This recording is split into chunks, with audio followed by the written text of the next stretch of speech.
Баршаңызға сәлем, сіздермен Ұлпан, арнама қош келіпсіз. Бұл сабақта шашқа арналған өте ерекше әдемі аксессуарды тоқып үйренесіз. Бізге қажет болады жіп, ілмекпіз, моншақ және қайшы. Бұл жерде кез келген жіп, кез келген моншақ және өзіңіздің қалауыңызға қарай ілмек біздің номерін қолданасыз. Мен қолданған жіп Ярнард Бегония жіңішке жіптің бірі. 50 грамда 169 метр. Айтып кеткенде кез келген жіпті қолдансаңыздар болады. Қалың жіптен әрине көрінісі басқа болады, жіңішке жіптен көрінісі басқа болады. Ең алдымен жіпке моншақтарды тізіп аламыз. Моншақ саны өздеріңізге байланысты. Мен 5 ғана өткіздім. Енді ары қарай ілмек тере бастаймыз. Қарапайым әдіспен бір ілмегімді теріп алдым. Енді 4 ілмек көтереміз. Бірінші ілмекті кішкене осылай созылып қалыпта ұстайсыздар. 1, 2, 3, 4. Енді ең бірінші ілмекке бекіту жасаймыз. Ортасына саламыз. Және жіпті іліп алып шығарамыз да. Жіпті іліп алып шығарамыз және осы бірінші ілмектен өткізіп бекітуімізді жасап алдық. Бір ілмек көтереміз.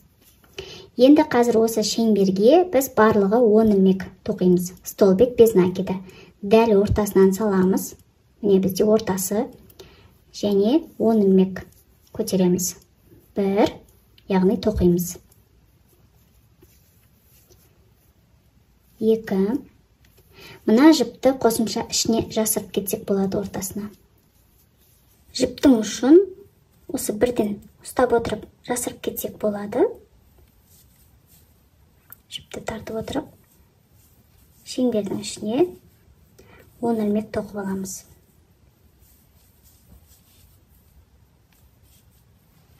Барлығы 10 ілмек тоқып алғаннан кейін бекітуімізді жасаймыз. Ең бірінші ілмектің төбесі міне бізге көрініп тұр. Осы екі арқасы көтереміз да бекіту ілмегін тоқимыз. Соединительная петля. Осылай ілмек шығарып аламыз және бірінші ілмектен көтереміз. Енді ары қарай гүлдің пілтелерін жасаймыз. 2 ілмек көтереміз. 1, 2. Енді қазір дәл осы жаңағы ең бірінші аралыққа 2 баған тоқимыз. Столбик с накидом. Жіпті іліп аламыз және дәл жаңағы бекіту жасаған аралыққа қайтадан ілмек бізді салып шығарамыз және алғашқы 2 ілмектен өткіземіз. Келесі бірден екінші бағанымызды да дәл осы аралыққа тоқып аламыз. Және алғашқы 2 ілмектен өткіземіз.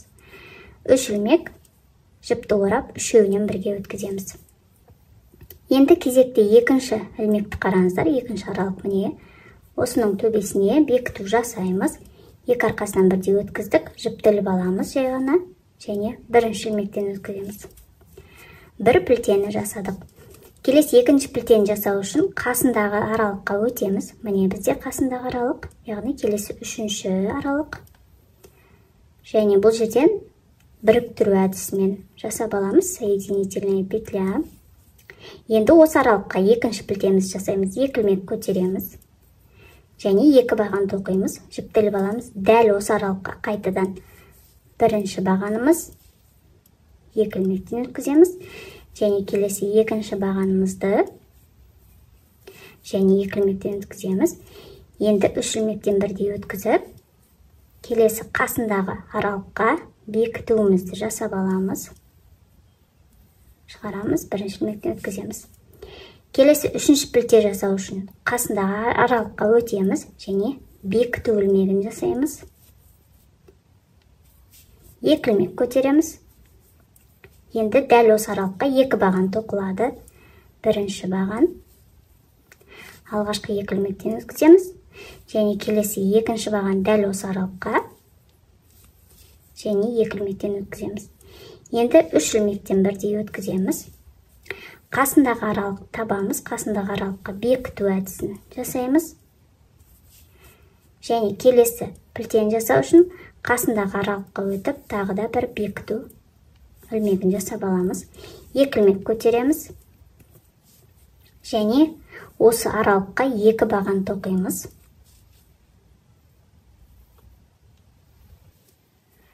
Бір баған тоқылды. Келесі екінші бағанымыз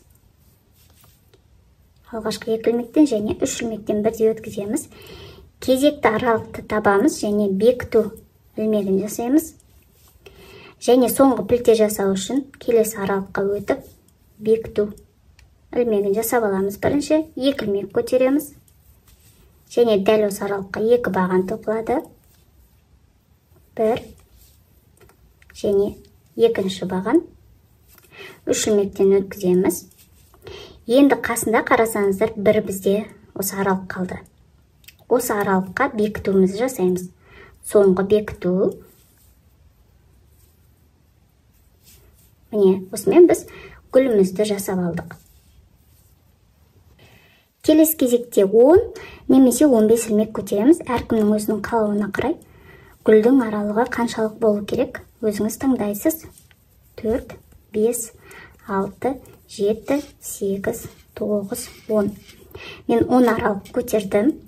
Енді келесі гүлді жасау үшін тағы да 3 ілмек көтеремін. 1, 2, 3.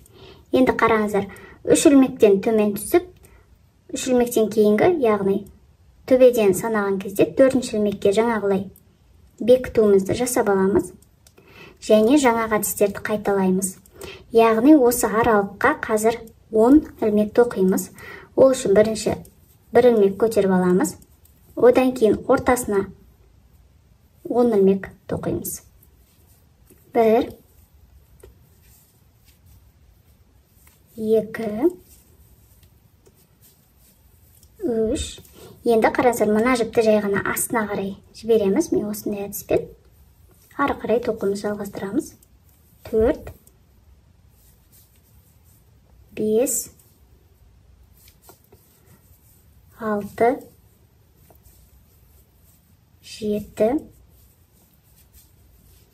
8,